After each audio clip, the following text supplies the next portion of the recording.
We're continuing our reading with The Only Road. This will be chapter 21. Maybe he and Vida got separated. Maybe he got back on the train. Jamie tried to comfort his cousin, but he didn't believe his words any more than she did. A gut feeling told him Xavier was gone. Like Maguel, forever. I'll go look for him if you'd like, he said. Vida can help me. No, don't leave me. Angela clung to his arm. He nodded. He didn't want to leave her either. He stood up and stared into the horizon as he had to find Angela. Xavier! Jamie called out. Xavier! He paused, listening to the quiet surrounding him. Nothing. He might still show up, but he didn't. Finally, Jamie put his arm around her shoulder, letting her cry on him like he'd cried on her. I'm sorry. I liked him too. I know how you feel. Angela stopped crying and snapped. What do you know? I lost a boyfriend and a brother. You still have your brother. Her words stung. For a moment, the anger and resentment he had felt yesterday flooded back. Then he remembered how lost he felt last night when he was all alone. Now was not the time to argue with her, no matter how much they were both hurting. Still, he let go of her to look her straight in the eye. Maguel was like my twin, a part of me that is gone forever. Don't ever think I loved him less because we had different parents. Jamie looked at the east. The sun was fully up and threatened to be hotter than yesterday, yet the cold from the night before still chilled his bones. We didn't know Xavier for very long, he continued, but he was always there for us, like family. There was still a chance Xavier would come back, right? Unless they found proof, there was no way of knowing if he was truly gone. Jamie remembered Maguel in his coffin. As horrible as it had been to see his cousin like that, at least there was no question of his death. With Xavier, nothing was certain, and Jamie didn't know if that was worse. But last night, when I thought I'd never see you again, I didn't know if I could go on, even if Maguel helps me. Like I think he did last night. I can't do this trip without you. Angela collapsed into his arms. They hadn't had anything to drink since yesterday, and still her body seemed to have an endless supply of tears. After several minutes, her breaths were more chokes. I'm so scared. I know, me too. She closed her eyes and took a deep breath. I barely felt the pain in my ankle last night. I was worried I'd never see you again. You almost didn't. He told her about the truck chasing him and getting stuck in an animal den. She told him how she twisted her ankle in a rabbit hole and then had lain flat on the ground praying in the bush and grass that would hide her from the truck as it returned. She yanked up a handful of brittle grass before throwing it to the side. I'm going to end up like Tia, barely able to work, having to depend on others to take care of me. Jamie pressed his lips together. His mama might have a limp. She wasn't helpless. Mama doesn't depend on anyone. She can take care of herself and everyone else. You know that. How dare Angela suggest that being like Mama was anything to be ashamed of? That she was less of a person because she couldn't run well. When Mama had raised Angela like her own. Stop acting like your life is a television novel. Angela stared at the dusty ground and then around the vast landscape. I think we should go back. With no sign of civilization between the scraggy bushes, not even a cow grazing or a rabbit searching for a nibble, Angela had finally spoken some sense. Yeah, the train tracks are our best hope to head north, he said. No, back home, to Guatemala. What? Jamie jumped to his feet and glared at his cousin. It was one thing to think these thoughts, but to say them out loud? Angela hugged the knee of her good leg to her chest. I'm tired of being scared all the time. I miss my parents and Abuela.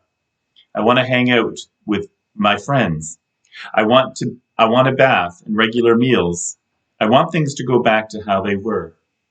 More than anything, he wanted things to go back to normal.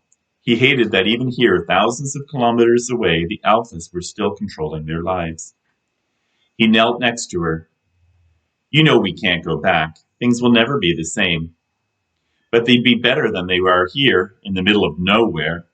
She lifted her head, her dark eyes turned wild. I've been thinking. It wouldn't be that hard. We turn ourselves into La Magira, and they'll load us on a bus back home. Jamie couldn't believe his ears. This wasn't Angela. Angela took care of everyone. She told everyone what to do and how to do it. But she wasn't a person who gave up. They'd seen how La Magira had treated the Salvadorian lady on the bus. What about everything they didn't see? There was no guarantee that La Magira had even taken her back to Mexico or Guatemala border. But the Alphas, he reminded her, they're sure to make us pay for fleeing. If they killed Miguel for refusing to join, what will they do to us? Angela gulped and turned away. Maybe it won't be so bad. Manny Boy is in the gang, and he used to be our friends. Maybe he can help soften the blows. Manny Boy? Jamie swallowed a snort. Please. He remembered when Manny Boy and Angela were friends. They were 8, and Manny Boy would chase her around the schoolyard trying to kiss her while Angela screamed for him to stop. Really screamed, not teasing playful screams. Jamie didn't want to think about how Manny Boy would behave now. We can't go home, you know that, he said. A new determination surged through his body. They were going to continue or die trying. No giving up.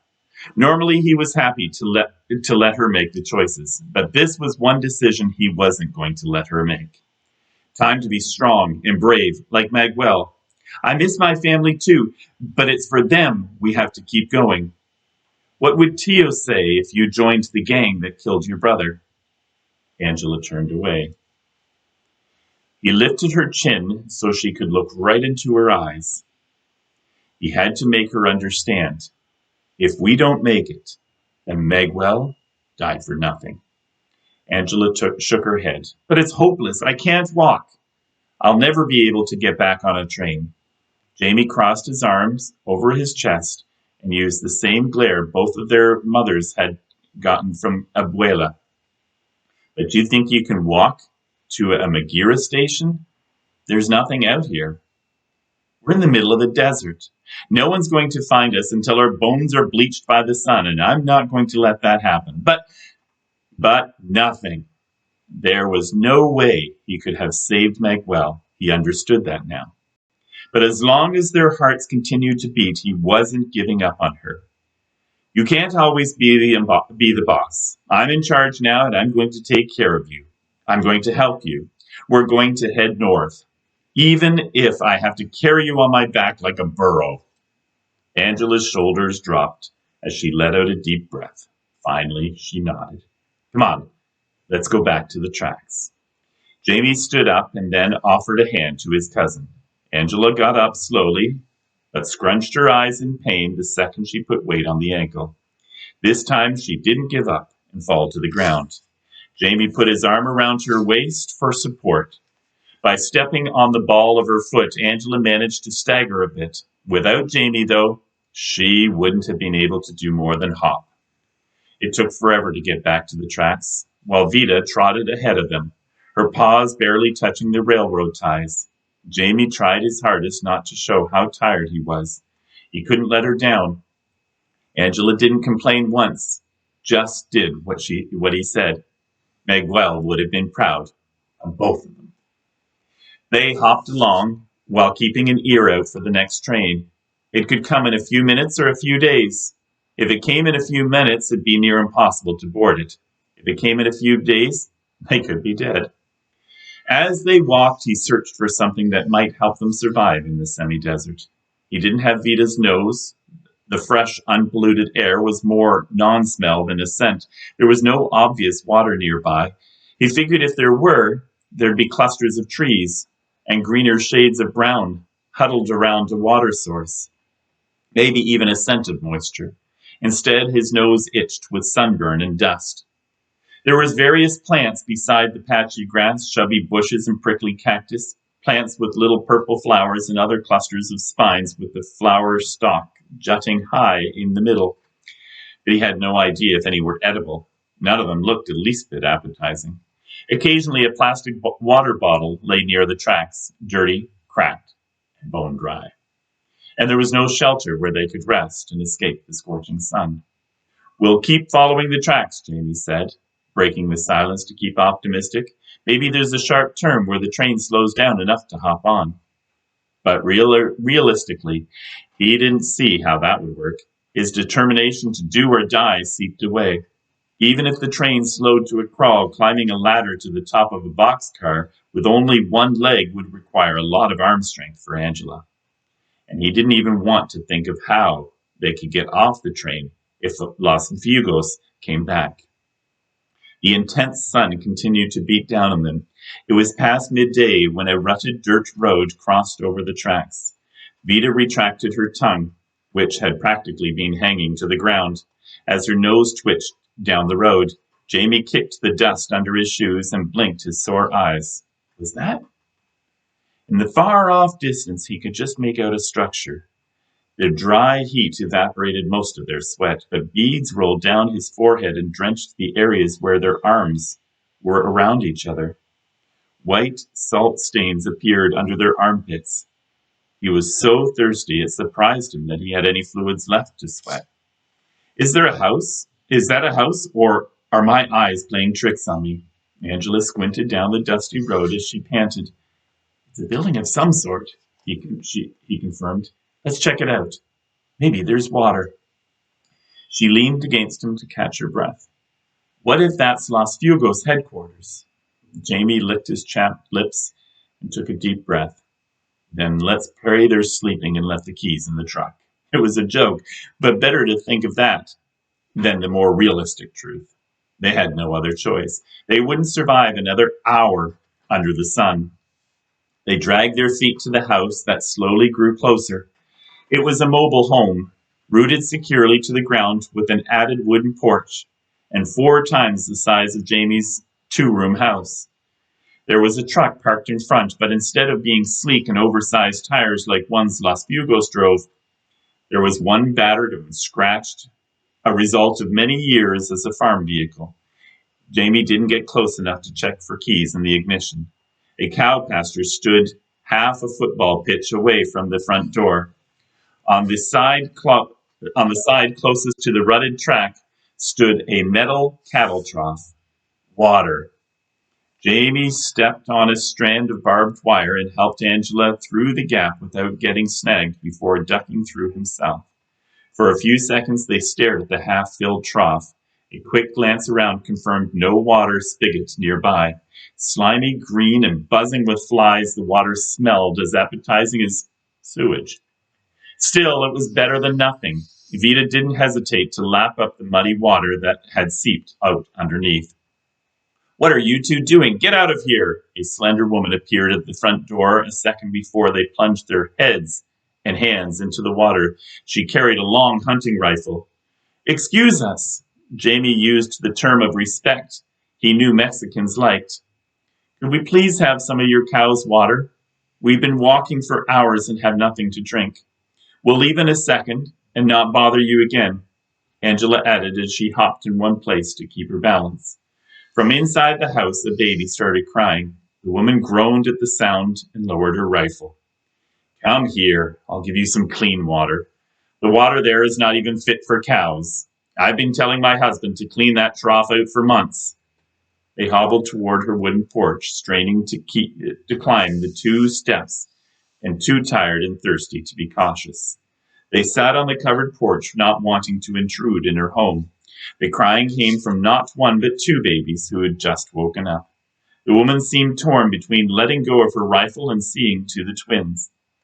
Still, she set down a large jug filled with water in cups, followed by a plate of vanilla cream cookies and painkillers for Angela before returning to the fussing babies. They drained the jug and devoured the cookies in seconds. A stitch in Jamie's stomach told him he probably shouldn't have ingested so much so fast. We should leave, Jamie thought, but it felt nice sitting on a folding chair massaging his stomach out of the hot sun. If only he dared take off his shoes, he'd be perfectly happy. Thank you for your hospitality, he called into the house as Angela swallowed the painkillers. Is there anything we can repay you? Yes, Angela agreed. She didn't seem willing to leave either. I can change the babies, or play with them if you'd like. The woman reappeared, bouncing the crying twins on her hips. She stared at Jamie and Angela as if they were trying to trick her some way, until she finally nodded. How are you, boy with a hammer? Jamie straightened up, trying to look important and trustworthy. Any fatigue he was feeling, he hid in enthusiasm. I helped my papa fix the roof last year.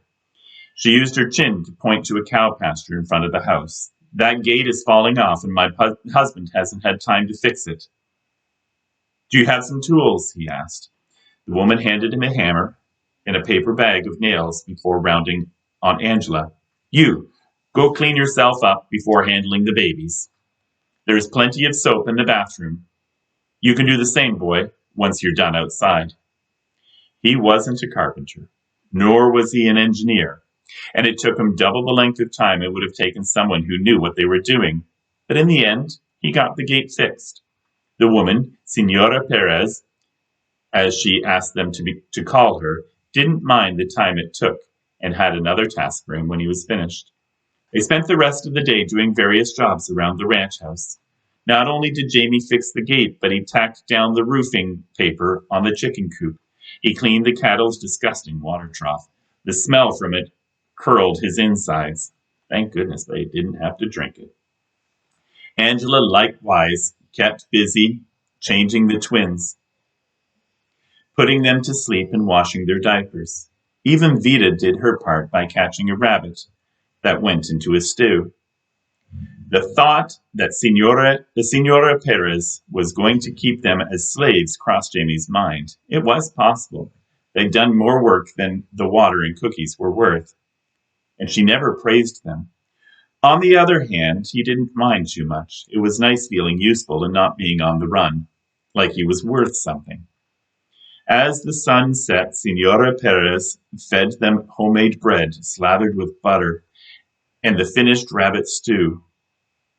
By far the healthiest, heartiest, and most flavorful thing they'd eaten during the whole journey. Why did they need to continue traveling? It took so long, surely this woman would let them stay and work for her in exchange for room and board. She didn't talk much, but she seemed fair, and maybe even nice. The floor creaked under their feet as they washed the dishes, but the rest of Senora Perez's kitchen was elaborate. She had a refrigerator as tall as Jamie, and even a microwave. Next to the kitchen were worn but comfy-looking couches and a TV with a combination VCR and DVD player. Down the hall there were 2 bedrooms and an indoor bathroom. He'd never been in a mobile home before. They weren't safe in Guatemala with all the hurricanes, and had no idea how nice they were. It also helped that the walls were covered with photographs of the twins and the rest of the family. It felt like home. While Senora Perez bottle-fed the babies, she looked around the clean house and fixed outdoor structures. Her tired face cracked into a smile. I'm glad you came. You hear all those stories about immigrants robbing and sometimes even killing the residents. We hear the same things about locals. A sad smile crossed Angela's face as she gave the counters a vinyl swipe.